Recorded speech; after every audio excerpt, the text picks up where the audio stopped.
Okay, I want to talk about a deposition playbook and how to prepare for a deposition, not only as you come up to the deposition, but preparing to be in a deposition, and then what is required right after you finish your deposition. So the key to asking good questions and getting good answers is to prepare the right way, control the deposition, and let the deponent do the talking rather than you. So let's talk about as we come up to a deposition. First thing, this is in many respects your first opportunity to interact with the other side. You don't want to look like crap. You don't want to be tired. You want to get your rest. You want to be ready physically and mentally for the deposition. So it does require drink your water, eat your food, get your sleep, and not just wing it. Part of the presentation is having at your fingertips the important things. So when I have a case like, for example, an auto collision case, I'm going to want to know and have handy to me the date of the collision, the names of the streets, probably write out a schematic, the names and types of the vehicles that are involved, an understanding of how the collision occurred. I also want to have not every question that I'm going to ask, but general ideas of what I want to accomplish, right? So for an auto collision and there's, let's say, a red light dispute, I'm going to want to ask questions, and I'm going to want to put into those questions foundational information so that if I play it later at trial, one, the jury understands what I'm talking about, but two, that I know what I'm talking about and that the other side knows, they know that I know what I'm doing. So for example, if I know the date of the collision, I know the names of the streets, I know the directions and the types of the vehicles, I'm going to include that in my questions for completeness. So for example, sir, when you were driving your blue Nissan westbound on Harris Avenue, as you came upon the intersection of Harris Avenue and Washington Boulevard on that Monday, January 17th, 2024, when was the first time that you saw the light? So maybe you don't ask that full question every single time, but it is something that orients everyone, shows that you know what you're doing, is there for future people who maybe don't know the case that well, to orient them. It shows your preparation and now you're mentally able. So I'll have, especially if it's, if in any case, but if it's a remote deposition, I'll have date, parties, cars, schematics, road names in a way that I can access it and have it available to me.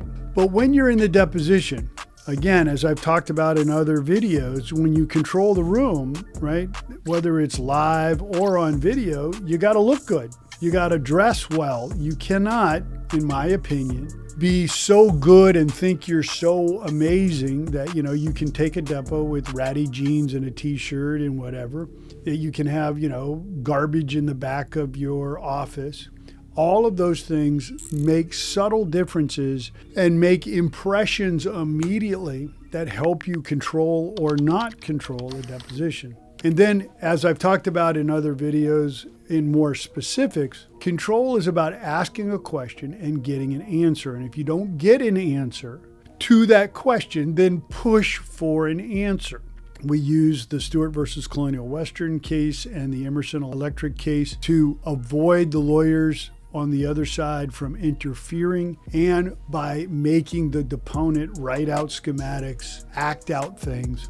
And so if I want to, for example, in an auto collision case, go through what I'm trying to establish, if there's a dispute in liability, I'm going to want to set the stage, let everybody know the directions, the vehicles, the roads, the names, the dates, the time of the day, the weather, etc. But then I'm going to use that and go through with pushing to get answers. So if I say, how far away were you when you first saw the light? And they say, I don't know, I want to push. Give me time or distance, car lengths, etc.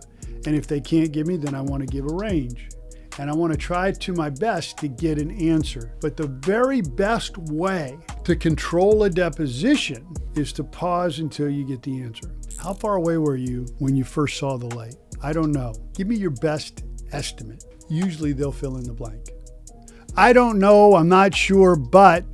So what you mean is your best estimate is, again, You control where the deposition is going, but within that control, you give the deponent the time and the space and the pause to fill in the blank. Then most importantly, that I think a lot of people forget, is that when you finish a deposition, it is freshest in your mind how that deponent presents. It's freshest in your mind of things that you maybe have left out, or documents that exist that you may want to think about. I want to go get the light timing. I need to go to the scene. Hey, they said there was a witness and his name was Jim, but they couldn't figure out the last name, this type of car. Right after the deposition, get into the habit of dictating or typing a short memo that gives first your impression of the deponent. When you're deciding about whether to try the case and somebody else is looking at the file, it's helpful for them to know what your impressions, and it's also helpful to remind you that the deponent was a 32-year-old, well-dressed, presentable male, speaks clearly, and will make a good witness. Or strung out, tired, didn't seem to give a crap, will not make a good witness. And then also a to-do list, because always after a deposition, there's something to do, and putting it in that memo, putting it in your file. We use Slack for our cases. We put it in Slack and we put it in our case management software, which we use FileVine, to remind us to then use that to go get those things, to finish those to-do lists, but always documenting.